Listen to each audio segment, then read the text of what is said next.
Voice of the Cape drive time. Going places. Getting there. 91.3, welcome back to the show. Earlier this week, it marked the release of Afrobarometer's 2000 survey data on South Africa's leadership and government performance, which tracks attitudes and perceptions. This will be the first release of Afrobarometer data on South Africa since 2011. Afrobarometer also looks at other African countries. The data shows a correlation between the approval and performance of leaders at national, provincial and local level and the management of the country and what citizens believe are priority areas. For more on this, we're joined by Anyway Chingwete, Senior Project Leader at Afrobarometer. Welcome to the show. Thank you so much. What is interesting is looking at what's come out of the Afrobarometer this year. You've decided to have a look at South Africa. In terms of what people in the street are worried about, unemployment, absolutely overwhelming, isn't it? It really dominates the graph.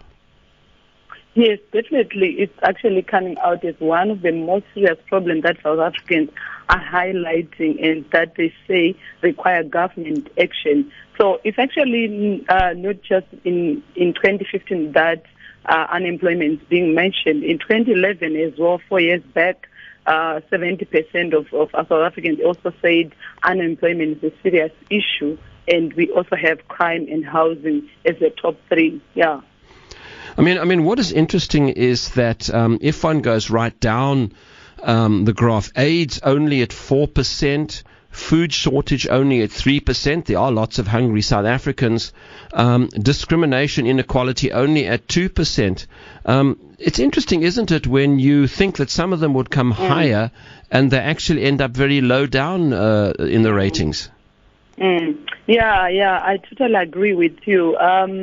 We know that actually inequality, when you talk of the serious three issues, the triple challenges that we always highlight in South Africa, which is unemployment, and we also have inequality and poverty, and as we're saying, inequality is down there.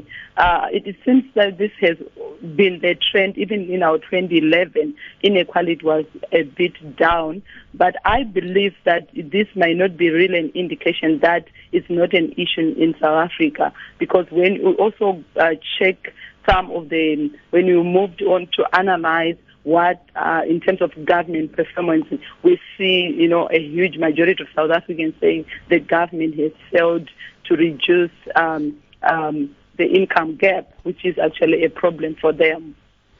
No, absolutely. And of course, I think what's interesting, if one looks at the top bar, which is unemployment, I think you'd agree with me, you can lead it into all the other categories.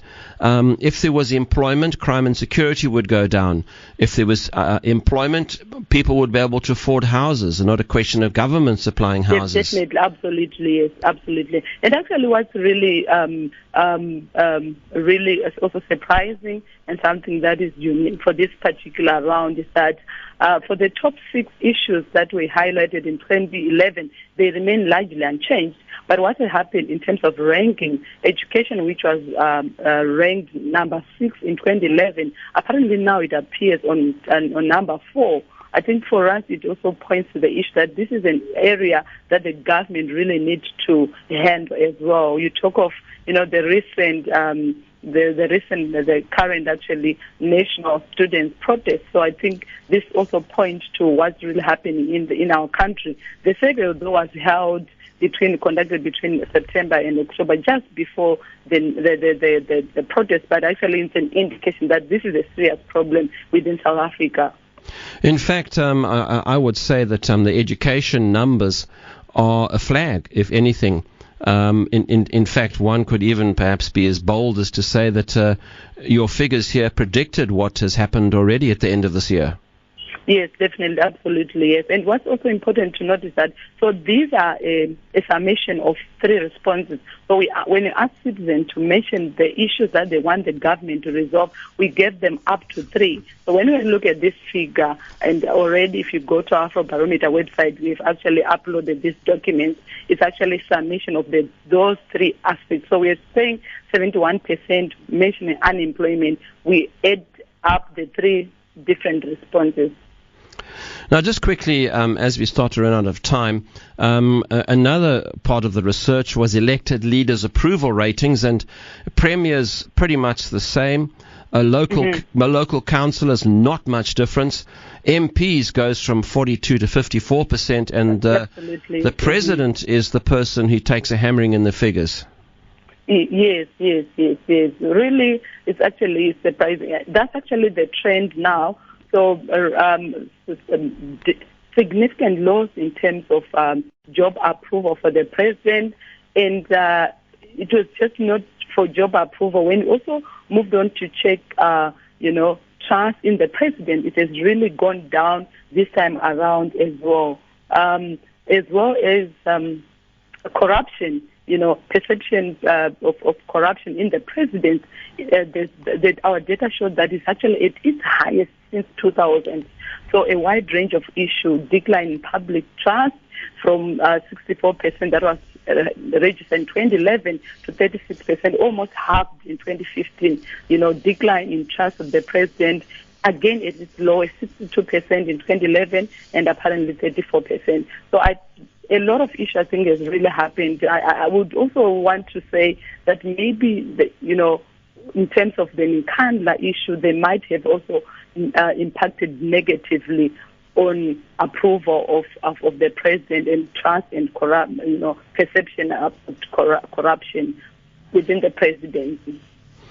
Indeed. Anyway, Chingwete, Senior Project Leader of Afrobarometer, having a look at South Africa. Last time they did was 2011. Some interesting trends, and if I were in the houses of power, I would definitely be looking at these figures, and they point to where the problem areas are, and we have to try and do something about it. But anyway, Chingwete, well done on this Afrobarometer. Very interesting indeed, and thanks for chatting to us. Thank you so much. I really appreciate it as well.